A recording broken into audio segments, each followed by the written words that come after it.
Welcome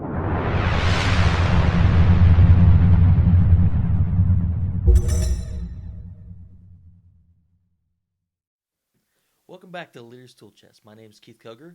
I am a leader at my company. I've been in a leadership position for 5 years. I've been about 15 years experience overall in a production management environment.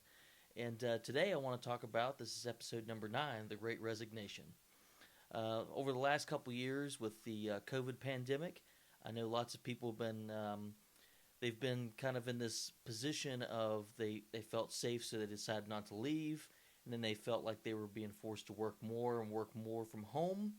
And the dynamic has finally shifted this year with a record, I think it was approximately 6 to 8 million people have quit their jobs this year. So let's go over here to the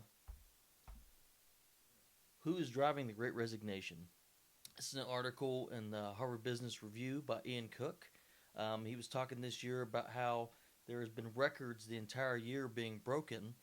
With in the last 20 years, there were 2.4% of people resigning or quitting from their jobs. That was an average of normal. Now it's up to 6.8% according to the Bureau of Labor and Statistics. That's incredible. That is seriously a lot of people just up and deciding to quit, just resign, go do something else, maybe even just completely different industries. So a lot of people have been asking, what is causing this? I think it's a lot of pent-up frustration about people feeling that the jobs they've had were just jobs, and they went after these educations that they thought would be fulfilling, and then years later, especially with the pandemic, they're finding that, wow, I'm working 7 days a week and this is all I have to show for it. So I have this article here. It's also by Forbes. Let me pull this up. Tackling the Great Resignation with a Plan for Great Retention. It's pretty amazing. Kathleen Duffy, she goes down and breaks down all the different things that people have been. The biggest problem that we're finding is that people just aren't happy. And that doesn't always mean that you're always happy in the job that you are in. Maybe it's a money thing, maybe it's your career, maybe it's your aspirations, maybe things have changed because you have children now. It's a combination of effect. When we say happy, do you enjoy what you're doing? And that means, do you enjoy being around the people and the management team and the leadership that you are currently around? And that has been a major driving factor for the last couple years, that people worked with these people and they got stuck in these positions and there wasn't any chance for growth. And then the boomer generation, the baby boomers, they didn't leave. They just stayed and hung on because they had just been through the Great Recession from 2008 and lost a lot of money in the stock market and are still trying to recover from that.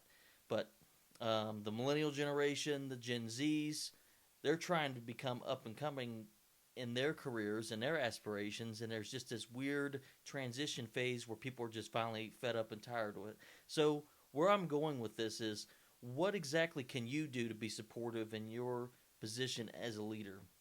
And I think it comes down to identifying that, are your people leaving for a reason? Are they leaving because they want more money?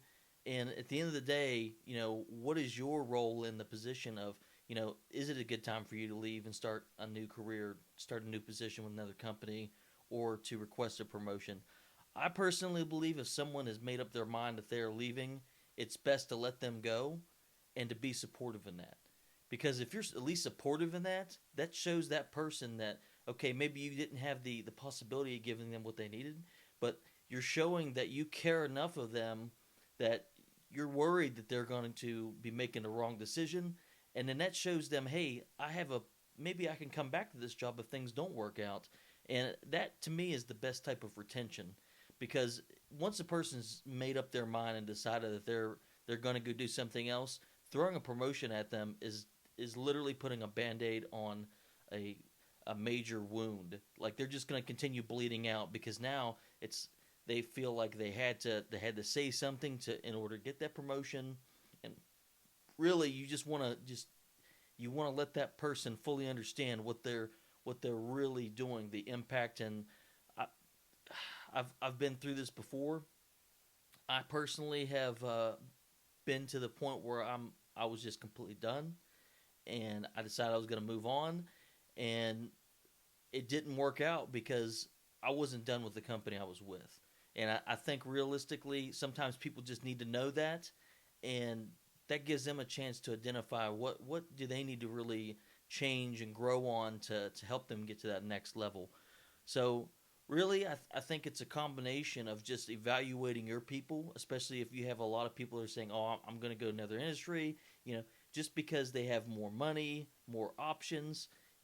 Definitely, I feel like a lot of the companies right now are reevaluating how they view their talent, how they're giving out the bonuses, and I mean, really, there's a big movement right now, but I think it's an excellent time to be a team player to help your team grow, and it's absolutely a great time to be someone that's trying to fix the problems that are systemic within your companies or even just your organizations.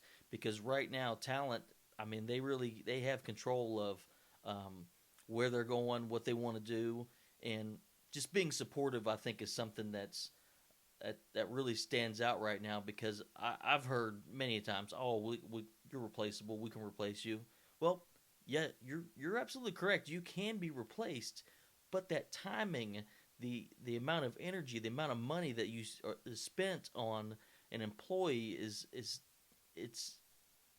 it's absolutely a factor in um, staying productive, staying able to compete, and really, I think just working with those people and treating them like individuals versus just a group is it's probably the best. And I think that's about all I have for the Great Resignation. If you have any more questions, if you can give me a like, I recommend if you can subscribing to my channel. This is the Leaders Tool Chest, and I look forward to hearing from me again. And I hope you have a great day. Thank you.